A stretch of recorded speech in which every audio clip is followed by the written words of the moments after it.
This is the new range of Hitachi's 2 kilo hammer drills.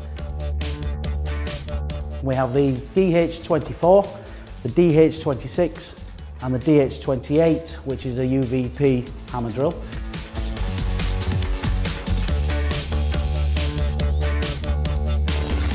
The DH24 has a 730 watt motor, the 26 has an 830 watt motor and the 28 has an 850 watt motor.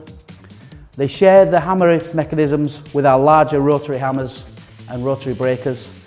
They're twice as durable as the previous models and they are the best in class with the fastest drilling speeds.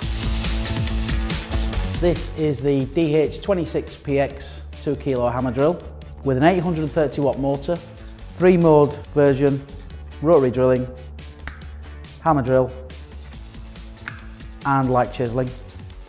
Fully adjustable side handle, which is double moulded for ease of use.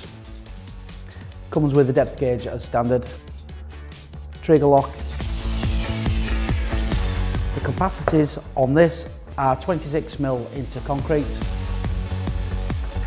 32mm into wood, 13 into steel, and between 25 and 50mm for coring.